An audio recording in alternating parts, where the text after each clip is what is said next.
Los seres humanos poseemos una amplia gama de emociones: enojo, felicidad, miedo, etc. Emociones las cuales a buenas y primeras parecen tener un fin desde un punto de vista evolutivo o práctico. El enojo podría decirse que cumple la función de expresar inconformidad respecto a algo o a alguien. La felicidad como un estímulo positivo para determinar qué es aquello que me hace bien, aunque esto muchas veces no se cumple. El miedo como un instinto primitivo de supervivencia, el cual me indica qué no tengo que hacer o aquello que tengo que evitar. Tengo miedo, el tío Horacio me da miedo. Estos ejemplos, si bien muy reduccionistas e inclusive puede que lleguen a pecar de biologicistas, resulta innegable que son, en esencia, lógicos a primera vista. Pero, ¿la tristeza? ¿Qué fin posee una emoción tan terrible? Bueno, así empezaron mis primeros cuestionamientos respecto a la función que cumple esta emoción. Reflexionemos un momento respecto a la misma y veamos qué tiene para ofrecernos. Haciendo este video me percaté de algo curioso. Es bastante más simple entender la naturaleza fisiológica de la tristeza que la utilidad propia de esta emoción. Verán, a nivel biológico se podría explicar a la tristeza como un cambio en la química cerebral en la cual se ven involucrados una variedad de neurotransmisores, biomoléculas las cuales cumplen diversas funciones en el sistema nervioso. Estas también tienen relación con las emociones, por cierto. Tales cambios químicos suelen ser el resultado de influencias ambientales. Por ejemplo, recibir la terrible noticia de que un ser querido ha muerto. El choque emocional resultado de esta noticia desencadena un menjunje de emociones negativas, entre las cuales se encuentra, claro está, la tristeza. A buenas y primeras esto resulta algo simplista. Digo, prácticamente cualquier emoción humana puede ser explicada como cambios bioquímicos en zonas concretas del cerebro. Es como en ese capítulo pretencioso de Rick y Morty donde Rick escupe basura nihilista respecto al amor, como si eso realmente significara o dijera algo. Ahora bien, lo complicado es entender la función biológica de la tristeza. Indagando en internet me encontré este artículo de Joseph P. Forgas titulado y traducido en español: ¿Puede la tristeza ser beneficiosa para usted? Los beneficios cognitivos, motivacionales e interpersonales de los estados afectivos negativos leves. El artículo como tal es muy interesante y le recomiendo buscarlo en esta página para poder acceder a él. Además, les dejaré el nombre original del artículo en la descripción. En este artículo se nos muestra cómo, en realidad, la tristeza cumple diversas funciones, tales como una mejor memoria, una reducción en los errores de juicio, reduce la credulidad personal, aumenta la motivación, mejora la comunicación, favorece la cortesía y, finalmente, favorece nuestro sentido de la justicia y reduce el egoísmo. Como ven, la tristeza, que en un principio resulta molesta y una sensación que se desea evitar a toda costa, tiene, en realidad, beneficios muy significativos a nivel emocional. Obvio, cabe destacar una cuestión, y es que en el artículo se nos dice explícitamente que, cuando se habla de tristeza, no se nos habla de una tristeza constante, la cual puede derivar en un trastorno depresivo, sino más bien una tristeza como parte de la propia naturaleza de la expresión emocional humana como tal. La forma mediante la cual sentimos y expresamos tristeza, si bien, como vimos anteriormente, tiene un origen y un motivo biológico, es innegable la influencia que posee la cultura sobre nosotros a nivel social. Sin ir más lejos, el propio lenguaje, correlacionado directamente con la cultura, nos proporciona herramientas tanto para definir una emoción como para saber, en cierta medida, qué es lo que sentimos.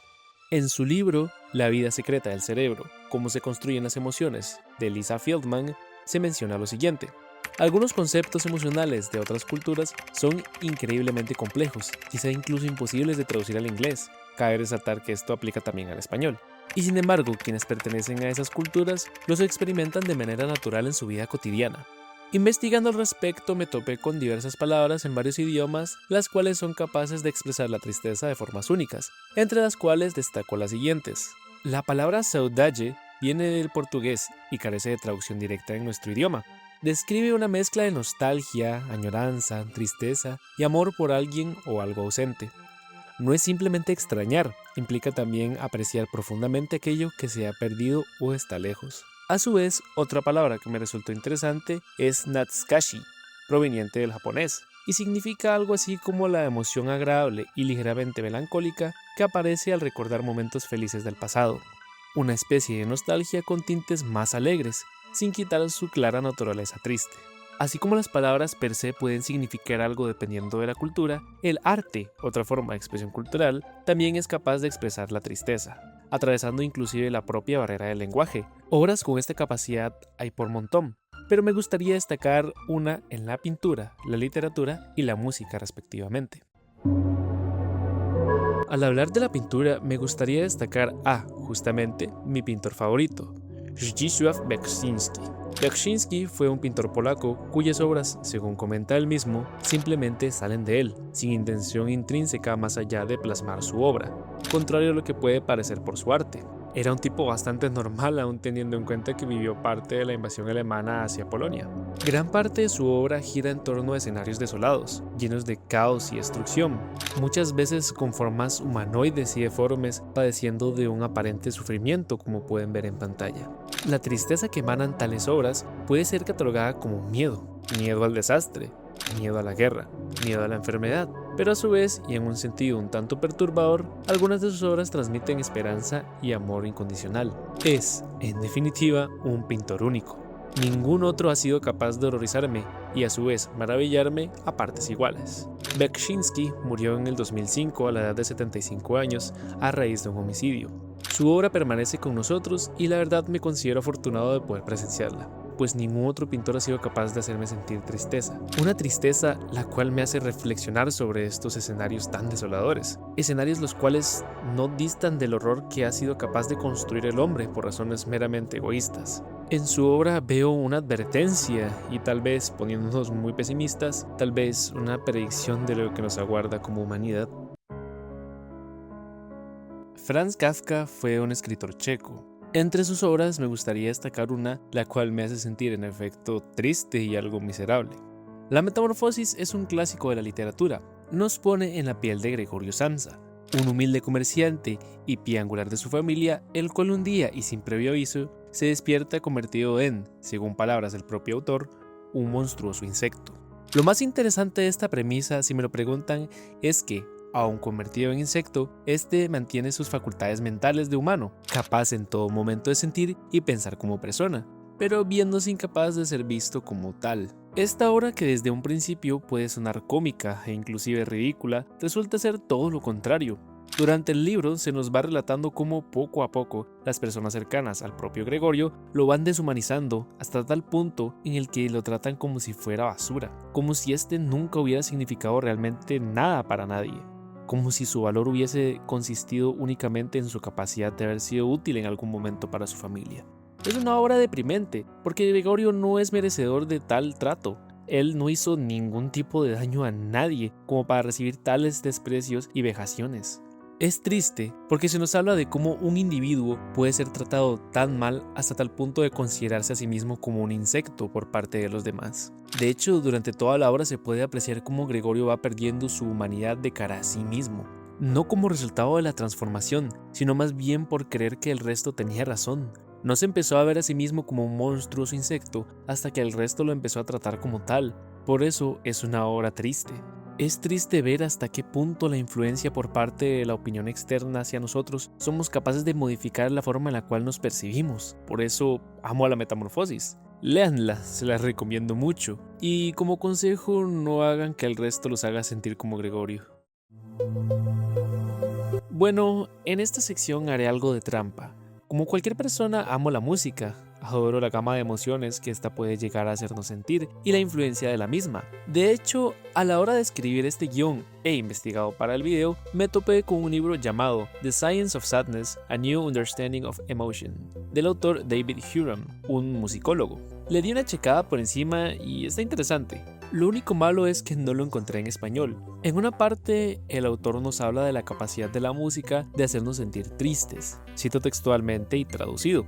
Un arte particularmente desafiante se encuentra en la música instrumental triste. Aunque carece de letras que narren una historia, la música instrumental es plenamente capaz de representar o transmitir la tristeza, de llevar a los oyentes hasta las lágrimas y de provocar sentimientos lacrimosos de placer sublime. Y es justamente lo que esta canción consigue. En YouTube se encuentra la canción Sticker Bush Symphony, perteneciente al videojuego Donkey Kong Country 2 para la Super Nintendo, juegazo por cierto. La melodía es esencialmente triste y melancólica, Si se escucha bajo ciertos contextos, no me sorprende que alguien llore teniéndola de fondo. La cuestión es que no sé mucho de música a nivel técnico, lo que me interesa acá es el efecto aparente que ha tenido sobre las personas que han buscado y escuchado este tema en YouTube. Si bajamos a la caja de comentarios nos encontramos con personas que se abren emocionalmente, temas personales como fallecimientos de seres queridos, superaciones personales, la recuperación de un cáncer, una ruptura amorosa, etc. Cosas muy humanas. Acá nos encontramos ante los efectos que ha llegado a tener esta canción en las personas. Me gustaría ser capaz de brindar una explicación más concreta del por qué esta canción tiene tal efecto, pero siendo francos, no poseo los conocimientos musicales suficientes como para emitir una opinión que valga la pena. Aún así, les invito a revisar los comentarios del video. Tiene anécdotas muy humanas y francamente me alegro de que exista un espacio así en lo que es el internet de hoy en día. La tristeza forma parte de nosotros. Muchos aspectos de nuestro día a día se ven influenciados por esta emoción. La música que escuchamos, las historias que se nos relatan, las películas que vemos. Esto es así porque en efecto es un sentir muy humano. Tal capacidad de sentirla es inherente a nuestra condición, razón por la cual no se debería desprestigiar, ya que como vimos con anterioridad puede inclusive llegar a ser una herramienta muy útil, la cual nos ayuda a entender tanto al prójimo como a nosotros mismos. Es solo cuestión de perspectiva. Racionalizar esta emoción nos hará a su vez capaces de controlarla de una mejor manera. Muchas gracias por ver el video. Si les gusta y así compártanlo, denle like y sub y esas cosas. Nos vemos cuando decida terminar otro guión, que vengo con varios inconclusos. Vamos a ver qué sale. Adiós.